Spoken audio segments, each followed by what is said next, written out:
1467, fones 3426-1307 e 991-12-76-33.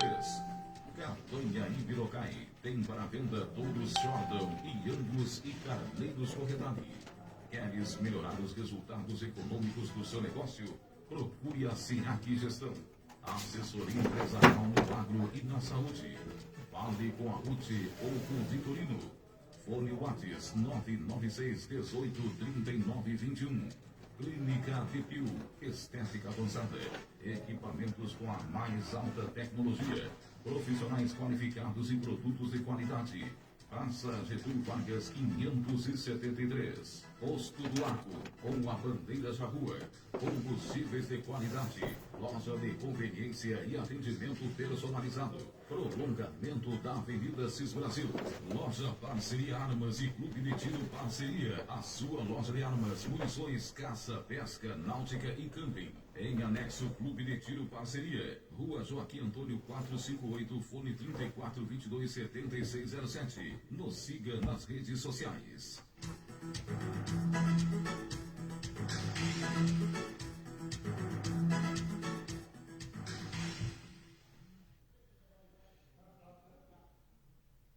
Bom dia comunidade de Alegrete, bom dia amigos da cidade do campo, a todos os ouvintes do programa Crônicas de Alegrete, um programa da família conservadora, um programa que pauta a direita no município e ao encontro do que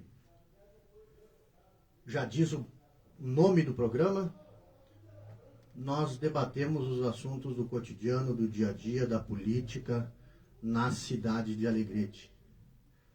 Quero já aqui, de início, agradecer imensamente os nossos patrocinadores, em especial aqueles que estão conosco desde o início. Coronel Tales, da Cabanha Ibirocai, um grande produtor no município, um homem que se aposentou e mesmo assim continuou produzindo, gerando riqueza para a nossa cidade aí, com touros Shortons e Angus da mais alta qualidade, produz feno, enfim, um produtor como poucos aqui no município. Também a construtora alegretense, que desde o primeiro momento esteve aqui conosco, e também a todos os demais patrocinadores, agora o Posto do Arco, do nosso amigo Rubão, tem lá coletado assinaturas dioturnamente lá para a Estrada dos Pinheiros, além de gerar emprego e renda para o município, também faz o seu trabalho social aí em prol da comunidade alegretense. Também temos a Clínica Vipil, que está conosco, um apoio também da nossa companheira Silene, filiada ao PL.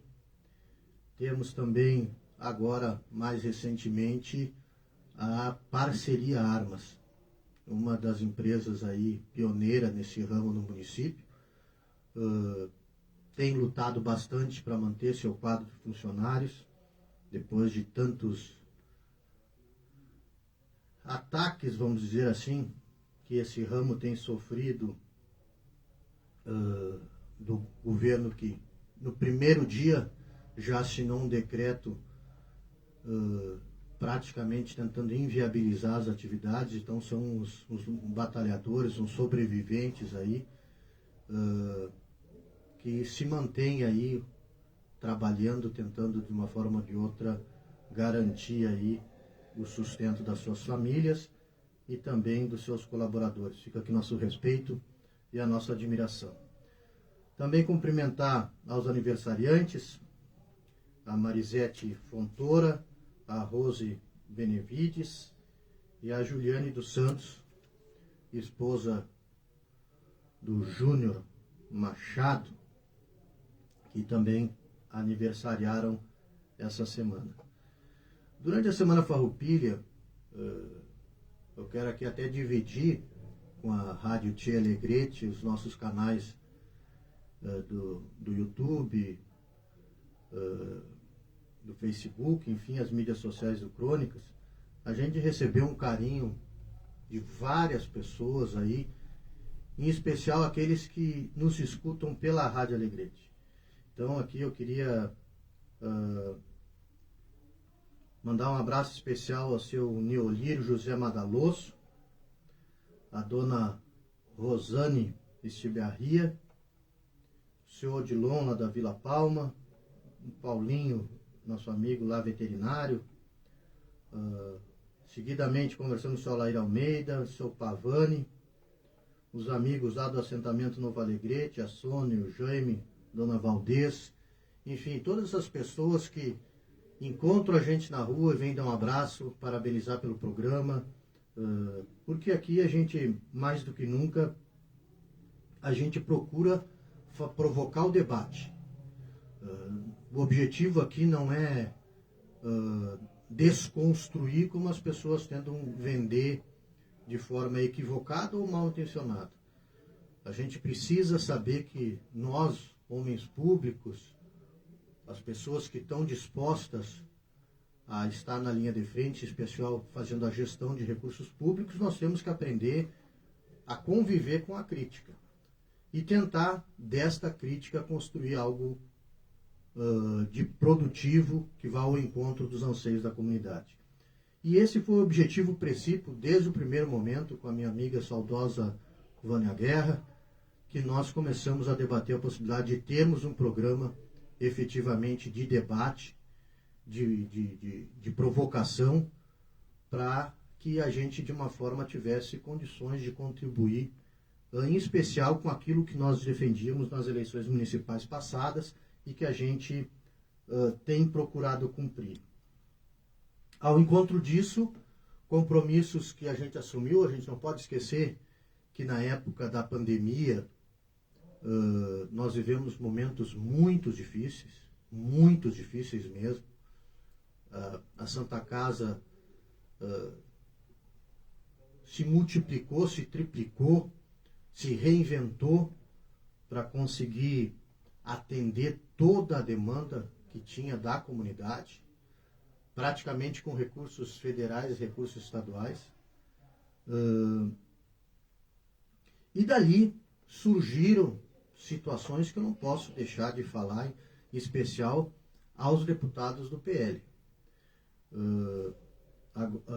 Na oportunidade, houve todo aquele debate em função do tomógrafo, e com a parceria efetiva da Santa Casa, nós conseguimos conquistar esse recurso através do deputado Sanderson, que intercedeu junto ao ministro Pazuello e assumiu compromissos com o ministro para que esse tomógrafo chegasse aqui no município.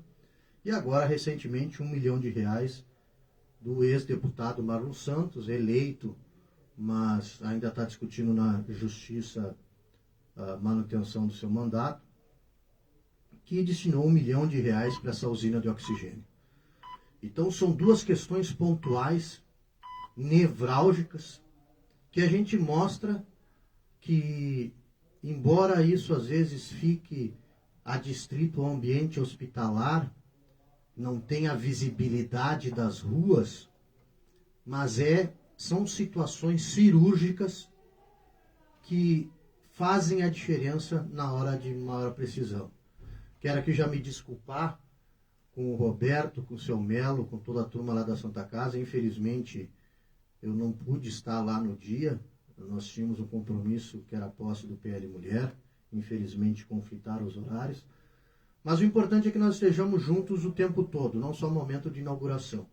Então, eu tenho certeza que eles vão entender essa ausência lá nessa data festiva, mas eles sabem que sempre podem contar conosco na hora do aperto, né? E isso que é importante. Então, deixar claro aqui, até agradecer ao deputado Mário Santos, a equipe, à época a presidente Nádia estava diante do PL, esteve lá na Santa Casa para a entrega do recurso, né? Da solenidade de entrega de um ofício do deputado Marlon Santos, e, em especial, aqui como cidadão alegretense, agradecê-lo por esta emenda que trouxe do município.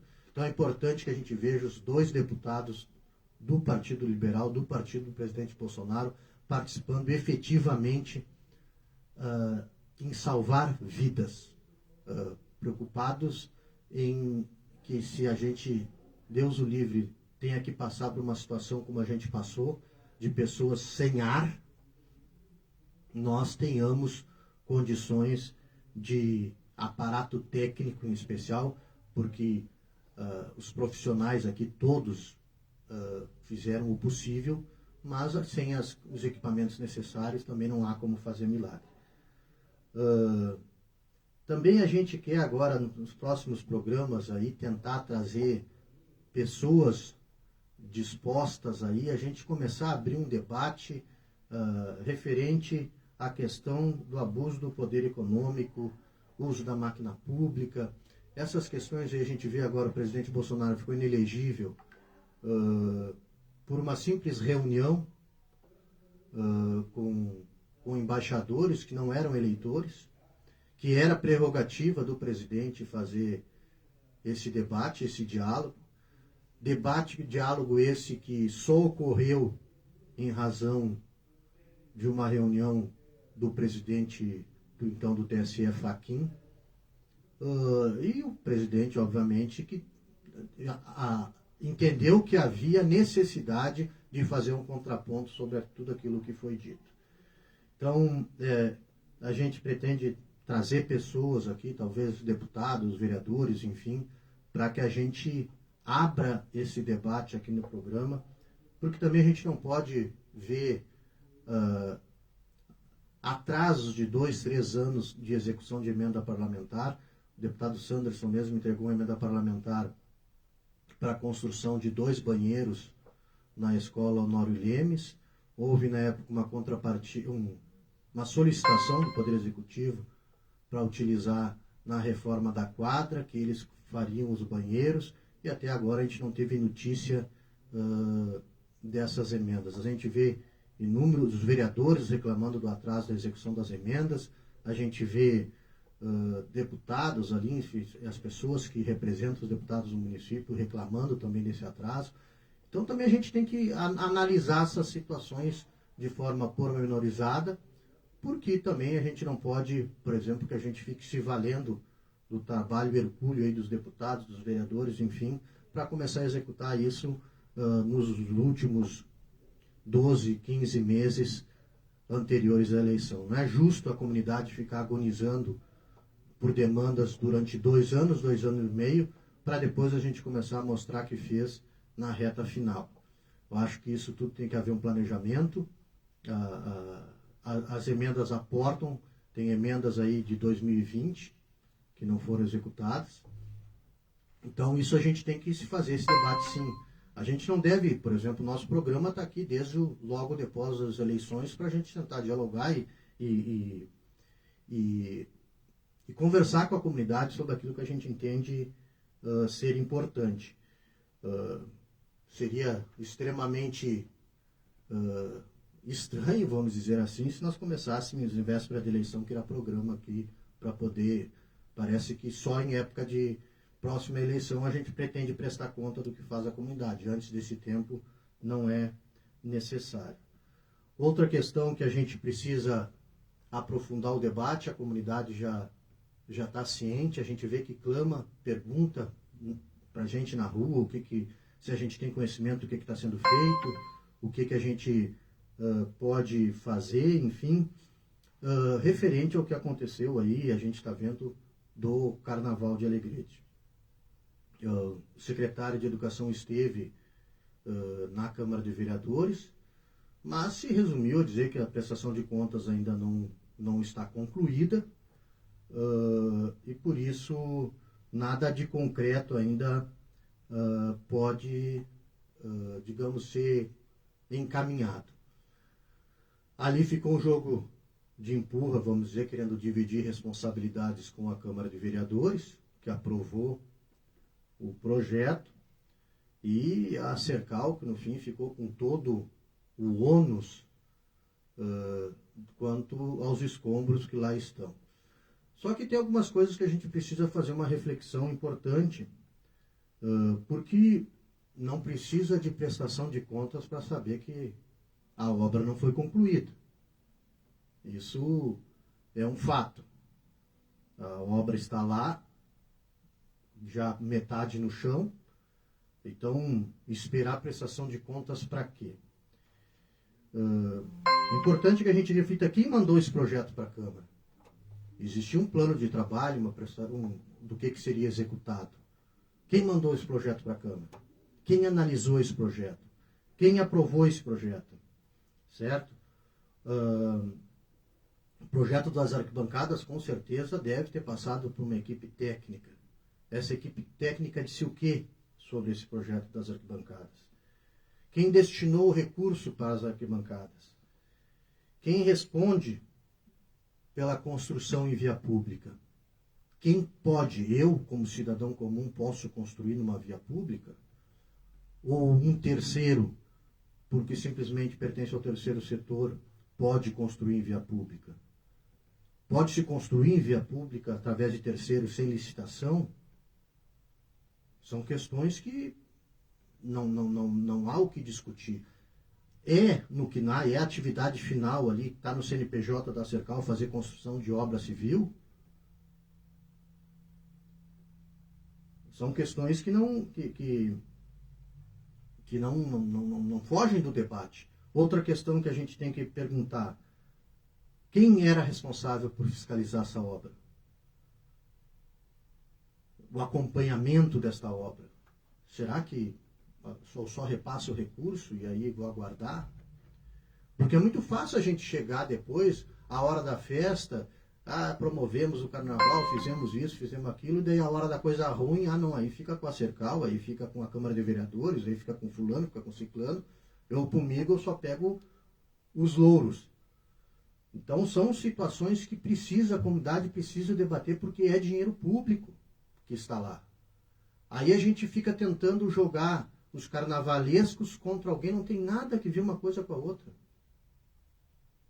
A Sercal é uma entidade carnavalesca. O próprio nome já fala que a Sercal é uma atividade, é uma associação recreativa, cultural, carnavalesca. Não é uma empresa de obra pública, não é uma empresa de obra civil. Então isso tudo tem que ser debatido, sim, a gente tem que trazer à tona, sim. Eu acho que por muito menos já se fez CPI nessa cidade. A gente não está falando de um troquinho. A gente está falando de várias questões.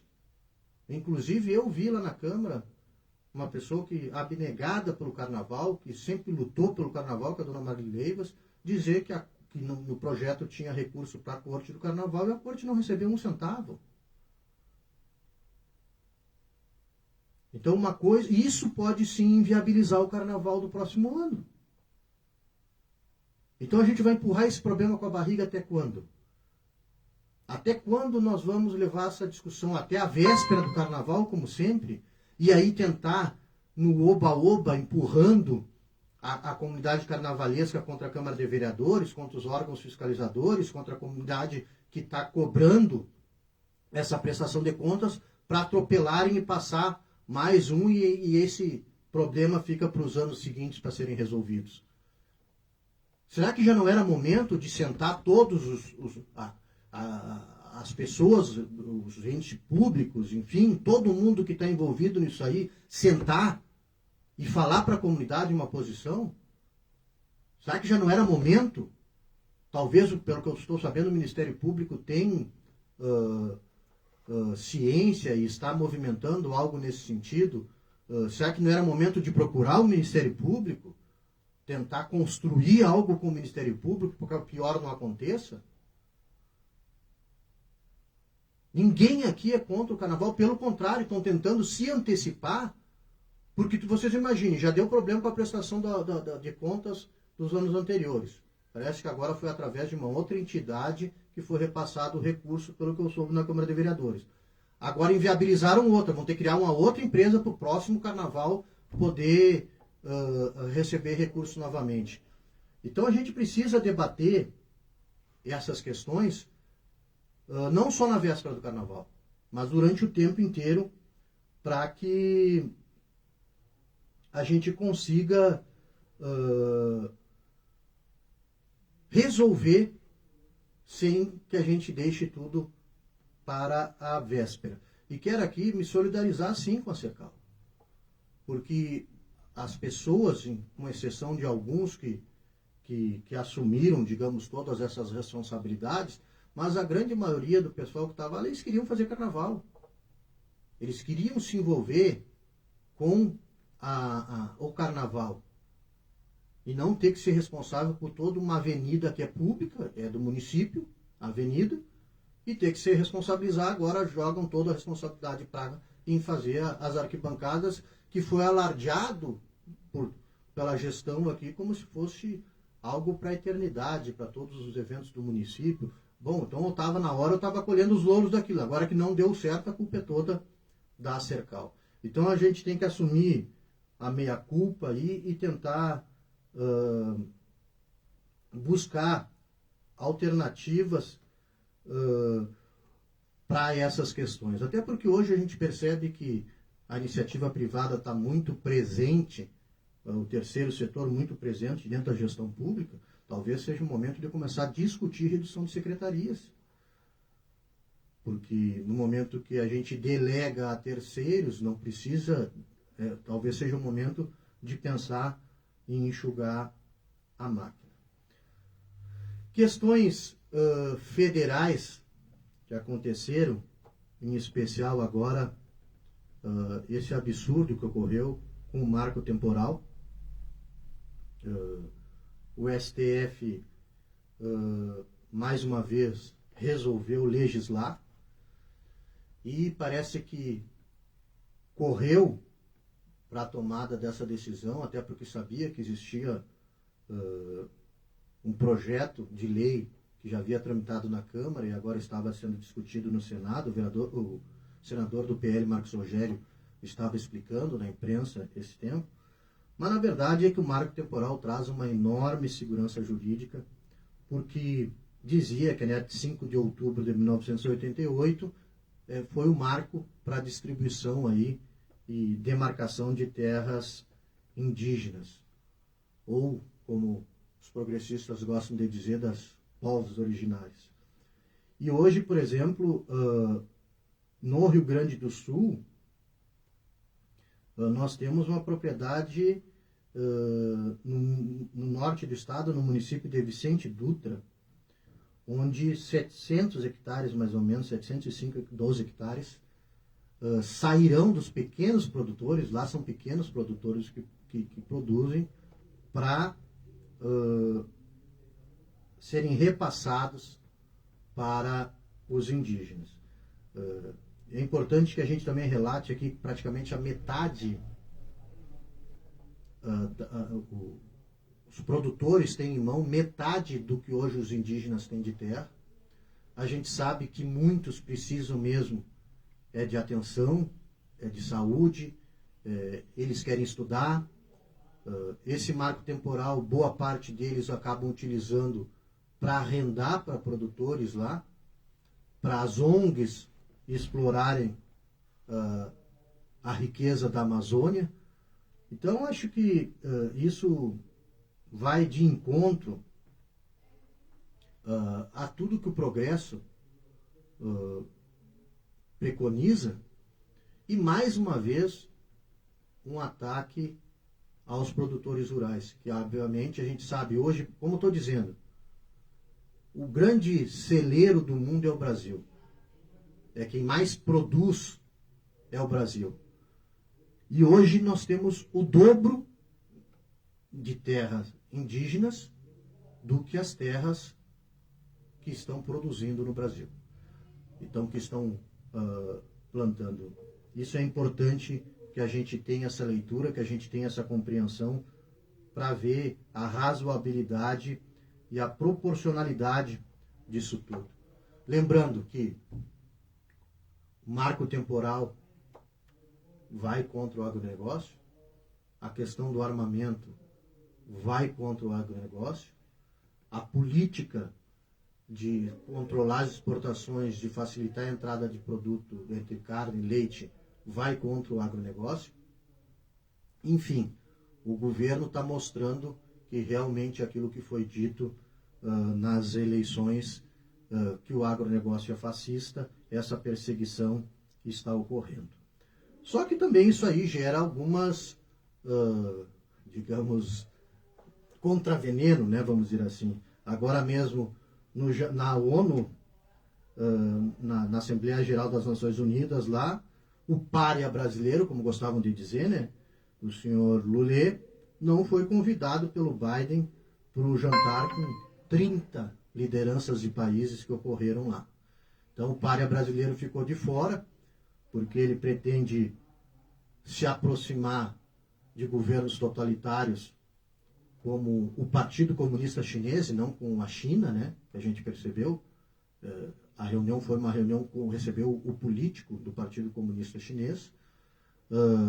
Já defendeu Cuba, Venezuela, Nicarágua e a Rússia de forma clara, aonde teve a oportunidade de falar. E isso, obviamente, vai gerar consequências e represálias, infelizmente, a nós, os brasileiros. Porque ele não se atinge, não se abala.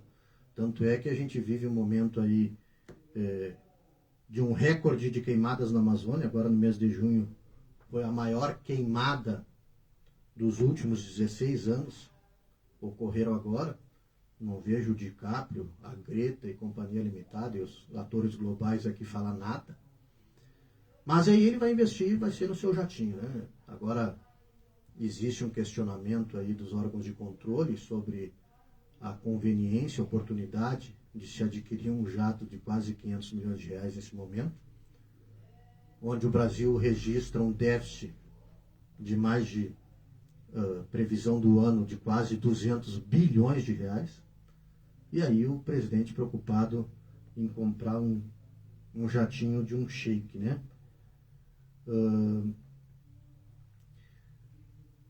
Agora, recentemente, né? Nós já vamos para quase 8 milhões de reais de gasto no cartão corporativo, recorde dos últimos presidentes. Ninguém gastou essa quantia em 8 meses de governo. E em contrapartida, né, aqui para as cidades que foram devastadas no Rio Grande do Sul, com as cheias, com tudo que a gente viu na TV, quase praticamente 50 mortos, pessoas desaparecidas, 300 milhões é o suficiente. Ou seja, mais dinheiro para o avião e menos dinheiro para essas comunidades que perderam tudo. Roque Salles e Mussum, praticamente as cidades desapareceram. E isso parece que hoje, infelizmente, a previsão, né, é de que a população, mais uma vez, a comunidade vai ter que se mobilizar, o governo do estado vai ter que se mobilizar para tentar reconstruir essas duas cidades e todas as outras lá que foram atingidas. Mas o governo estava mais preocupado com o que o jornalista Alexandre Garcia falou, né, sobre as barragens, do que efetivamente, porque agiram imediatamente, né, contra o Alexandre Garcia, por mais uma vez ter externado a sua opinião, e efetivamente nem o presidente esteve visitando esses municípios. O que a gente viu foi o vice-presidente, Geraldo Alckmin, com uma comitiva de mais de 20 vans, para que as pessoas pudessem demonstrar um certo movimento em torno, né? Que isso tem sido a tônica dos governos, né? Agora mesmo no dia 7, os que estavam lá foram todos conduzidos para lá, para o desfile do dia 7 de setembro, e mesmo assim foi uma vergonha. E assim tem sido em todos os lugares, né? A estratégia, como o governo é recebido com vaias em todos os países afora aí, Agora eles levam praticamente 2 aviões de pessoas para mais ou menos cercarem o presidente e parecer que ele está sendo ovacionado. Mas, na verdade, essas pessoas que estão lá com ele estão, como é que eu vou dizer, estão juntos na comitiva, né? Não é de pessoas que estão ovacionando eles lá nas viagens internacionais. Infelizmente, temos outra notícia que vai direto afetar a nossa produção primária. Tem uma previsão de aumento de aproximadamente 17% mais uma vez do óleo diesel. Em algumas regiões do país já está faltando óleo diesel. Um dos maiores produtores, que é a Rússia, já está cancelando, né, as exportações, está assustando por momento as exportações, e isso a gente sabe que vai repercutir diretamente na inflação e na gôndola, né, dos supermercados, com a suba, mais uma vez, dos produtos, em especial da cesta básica. O governo registra pela 3ª vez seguida queda na arrecadação. Pensem, os senhores, vários impostos retomaram, inclusive dos combustíveis. Mais de 4.000 itens que havia a desoneração de impostos no governo anterior foram retomados. Criação de novos impostos aí, e mesmo assim, em média, mais de 4%, a arrecadação tem caído mês a mês.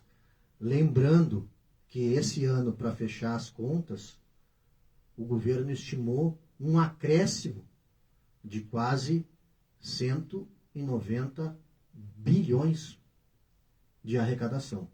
Então, para a gente ter uma noção de que essa arrecadação está frustrando mês a mês, com certeza o governo, não sei se vai fazer pedalada fiscal ou algo do gênero, para poder fechar o ano de 2023, mesmo com marco temporal, com todas essas... marco temporal, perdoe, mesmo com a questão do teto de gastos, aí eles terem dado uma forma de ludibriar, vamos dizer assim, esses gastos excessivos, a tendência é que a gente feche no vermelho, e não é pouca coisa. E aí vai vir emissão de títulos, todas essas questões que os economistas sabem muito mais que a gente. Outra questão que é interessante da gente falar, né?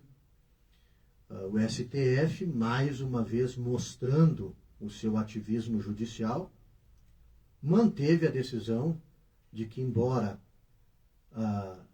a então presidente Dilma sofreu o processo de impeachment, que a esquerda gosta de chamar de golpe, mas houve um processo que tramitou em todas as instâncias, na Câmara, no Senado e com a chancela do presidente do STF. Ela foi cassada, então ela sofreu um processo de impeachment dentro da lei, que é o que deve ser feito, e só que agora ela está elegível. Um dos maiores calotes eleitoral da história do Brasil, um dos maiores rombos da história do Brasil, e foi cassada e ela está elegível. Mas agora é importante que a gente diga o que a Constituição diz, porque o STF é o guardião da Constituição, né? Artigo 52 da Constituição. Compete privativamente ao Senado Federal. Aí fala, né, a questão de processar e julgar o presidente e vice-presidente da República nos crimes de responsabilidade. E depois, lá no parágrafo único, fala o que ocorre, qual é a pena. Tem que ter 2/3 dos votos, né, que foi o que aconteceu no Senado. E aí o que acarreta a quem sofrer processo de impeachment? A perda do cargo, que foi o que aconteceu, com função pública,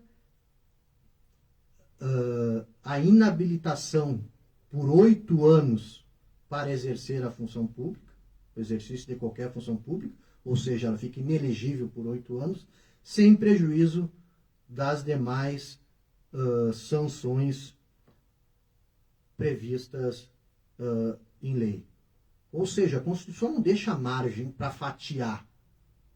Uma vez tu sofrer processo de impeachment por crime de responsabilidade, tu fica inelegível por 8 anos. Só que daí o STF entende que não, que ela tem que permanecer elegível, embora contrariando o que está expresso na Constituição. Já para o presidente Bolsonaro, ele tem que ficar inelegível por causa de uma reunião com embaixadores que não exercem o voto, né? Não foi em período eleitoral, não existe previsão legal de inegibilidade para quem não tem mandato, e ainda a questão de utilizar provas estranhas ao processo foi também utilizado contra o presidente Bolsonaro. Mas é importante dizer que esse mesmo critério para absolver a Dilma e o Temer na época, o TSE não concordou que fossem inseridas novas provas no processo. Então isso escancara, mais uma vez, o ativismo político, isso escancara, mais uma vez, a forma como o STF tem agido. É triste para nós, em especial para mim, advogado, a gente vê tudo que está acontecendo. A insegurança jurídica no Brasil, ela extrapola os limites da razoabilidade, da proporcionalidade. A nossa Constituição, a cada dia, ela está sendo rasgada, jogada ao chão. O ministro Alexandre de Moraes agora já começou a brigar, inclusive, com os demais ministros que pensam diferente dele. Eu não ficaria surpreso se ele não desse voz de prisão para algum colega ministro que divergisse da opinião dele. Ele se impõe dentro do Senado de uma forma até assustadora. Mas aí não para por aí. Agora eles focaram na questão da banalização do aborto. A gente sabe que no Brasil já existem exceções para casos de aborto. E a gente costuma dizer que nós não somos questão de contra o aborto, nós somos a favor da vida.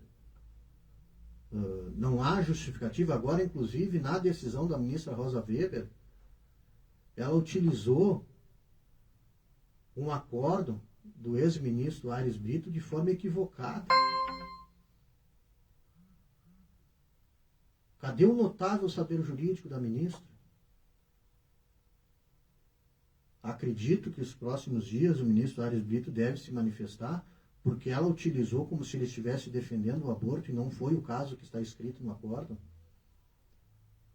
Não sei se de forma intencional ou realmente o ministro Aires Brito, com o conhecimento, a capacidade técnica que tem, não conseguiu compreender o que o ministro Aires Brito estava dizendo. E a presidente do PT, Gleisi Hoffmann, resolveu criticar o tribunal, o TSE, né, o Superior Tribunal Eleitoral, em razão das multas que estão sendo aplicadas. Essa é a única preocupação, as questões de democracia, as questões de abuso de poder, a questão de ultrapassar as barreiras da Constituição, isso não preocupa. Agora, tocou no bolso, ela resolveu criticar agora, porque ela, na verdade, eles querem que aprove as constas de qualquer forma e que não haja nenhum tipo de restrição, né, com essas contas. Foi apresentado o relatório da CPI do MST e a gente, em outro momento, vai abordar com maior parcimônia essas questões, porque houve indiciamentos ali. Eu acho que se conseguiu avançar muito com relação a essas questões. Políticos, lideranças acabaram sendo desvendadas ali, em especial os repasses através de ONGs para que chegasse aos líderes, né, do MST.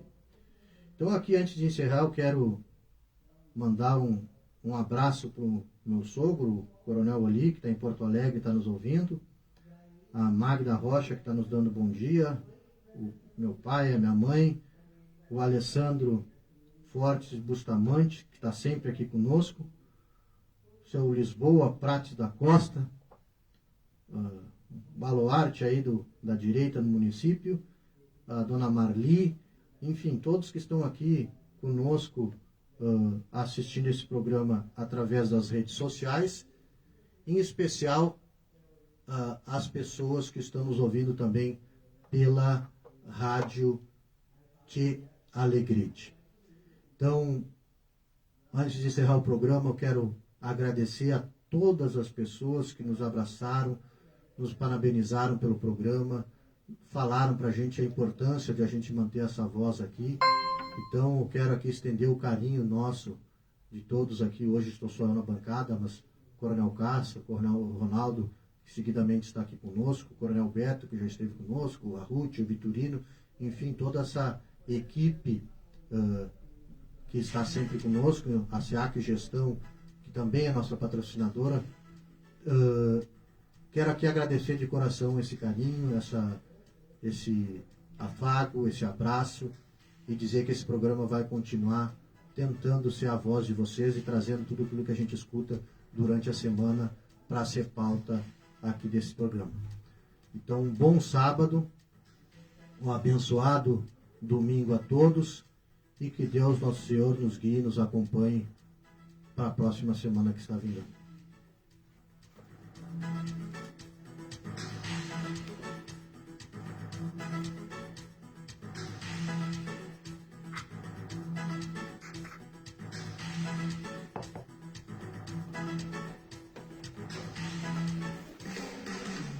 Do Baita Chão para o mundo, Te Alegrete AM. No Face, no YouTube ou nos 590.